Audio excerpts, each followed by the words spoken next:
Yeah, it's funny. I mean, I get to speak with some amazing people, and like, Dorian Yates is a great example. Five-time Mr. Olympia, a magnificent physical specimen at one point in his life. And when he sits down in this chair, he looks at me and says, "Brian, we are all one." And I'm like, "Well, what do you mean?" And he said, "I know you don't think when you see some guy cut you off in traffic and he's being a real jerk that you're like, he's the same as me." But he said, "Brian, we are all the same. And it's all a vibration we're putting out." And like, this is a man who's evolved. And so I get that message more often than not here. And I think you're right. I do think we're evolving. Yeah, I think we are. At the same time, though, I mean, I think as much as we are focusing on the fact that we are evolving as a species and we are taking steps forward, I think there's almost like this shunning of the animal that we are at the same time. And there's like this kind of ridiculing of like, oh, well, the ego's taken over, and that's you've lost control, because you're making decisions based from ego as well, instead of a higher consciousness. But at the same time, I think we need to appreciate that we are a fine balance of these two elements. And I think that if we go too far one way, then we become the asshole driving the fast car and yelling at people in traffic, and the ego goes one way. But then I think if it goes the opposite way, it can be just as detrimental. I mean, you've probably seen it. You've been in enough ceremonies now. You go to a ceremony and there's probably 80-85% of the people in the ceremony that are, okay, we're here to work. We've got let's drink the ayahuasca and let's see where it goes. And then there's that small group of people that they have all the paraphernalia. They have all the clothes. They have the hats and the crystals and everything. And don't get me wrong. I mean, it's if that's what you're attracted to, that's what you're attracted to. But there's a certain kind of reliance on that environment, just as there is a reliance on people who wear expensive clothes and drive fast cars. There's also a reliance on the paraphernalia that comes with the psychedelic community. I mean, one day you sit and chatting to a guy called Dave, and he's having his first ayahuasca experience.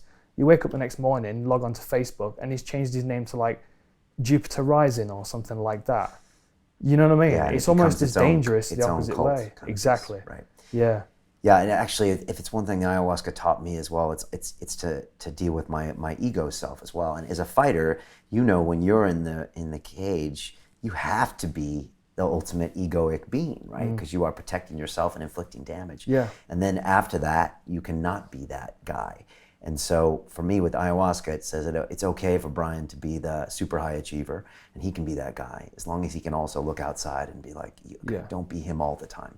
So I agree, we have to be careful that we don't go one way. Or the other way, which I thought you were getting to, and maybe you mean that too, is the person that's, I don't know, gone to such a low resonance level where they're not even themselves anymore. They're not true to themselves of being an animal, as in like, you're not looking out for yourself anymore. You're not being true to yourself. You're not being the best you can be. And you're just kind of playing small and dissolving into the ground. I'm sure you maybe seen those people at too many ceremonies. Most definitely. As much as we all want to kind of move forward into a utopian world where everything's equal and there's an abundance of everything that we need, we're not there right now. We're in very much a dog-eat-dog world, and there's very much an element of survival in everyday life.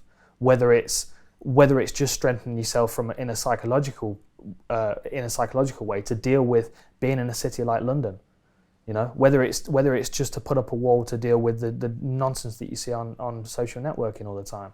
You know what I mean? We have to protect ourselves still in a lot of ways. And I have this theory, and John Gooden is probably the best person to speak to about it because he witnessed it firsthand. But I have what I call the 7 out of 10.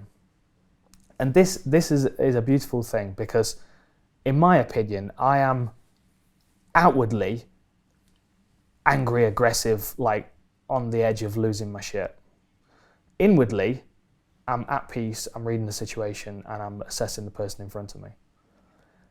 And my 7 out of 10 theories, so basically the 7 out of 10 is the range. 10 is where someone's going to a hospital, and 1 is where I lay down and curl up in a ball and cry.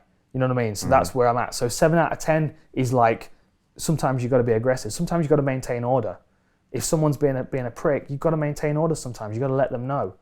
And I think, and this is another thing about mixed martial arts, that we find a lot of people that are in the mixed martial arts community are quite righteous people.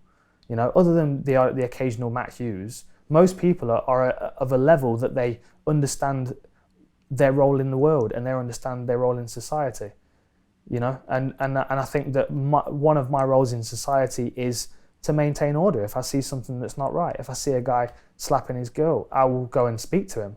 You know, I saw it driving down the strip in Vegas. I saw a guy reach into the back of his car and start beating on his wife. I got out of the car and went over. You know, I was in a situation the other week where there was. Can I swear on this? Yeah. Are we all swearing? Okay. So I just pulled up outside my house. I live on a nice quiet street in a little village, and at the end of the street is a restaurant, an Indian restaurant that does absolutely amazing food. Anyway, I literally just pulled up, turned my car off, and I was sat in the car for a minute playing with my phone. And this guy had come out of the restaurant and he was having a cigarette break. I could tell by his posture and by his movement that he'd had a couple of drinks. But he walked a few paces up and just started to unzip his flies. Now, this is a quiet little village in the National Forest. You don't piss on the wall of an old building in a village. So, like, a conversation in my head was like, I could leave it, I could allow it just to be, and he gets away with it, and it is what it is. But I have a responsibility to maintain order. I'm in a position where I can tell him to stop, and if I need to, I can stop him. So why would I not? Because he's doing something that's not righteous. I mean, he's pissing up the wall of a friend's house. I have to say something. So I got out and I walked down to him, and his read of the situation was, this guy's aggressive, this guy's coming at me. But in my mind, I was not at all. I was completely calm with the situation. And I walked up to him and I said, don't piss on my street. And he turned around and he started to kind of walk forward and square up to me. And I said, you've picked the wrong motherfucker. Do not piss on my street. And he kind of stopped for a second, and then I like flinched like I was going to hit him. And just for a second, he like froze. And it was like rabbit in headlights. And he was like, sorry. And he just turned around and walked away. Now in that situation, if I wasn't there, he would have pissed on the street, got away with it, didn't think twice about it, went back in and enjoyed his meal. The next time he was out having a cigarette break, he'd probably done the same thing. But the next time he goes out there now, whether somebody's watching him or not, he might think to himself, I probably shouldn't do that. To watch the rest of this fascinating interview, click on the link below and go to londonrealacademy.com. There you can sign in with your social media login and watch the rest of the episode for free, along with all of our episodes on London Real, my webinars, and all of our premium content, all located over at londonrealacademy.com. So click on the link below, you'll be directed there and you can watch the rest of this fascinating interview, and I'll see you there.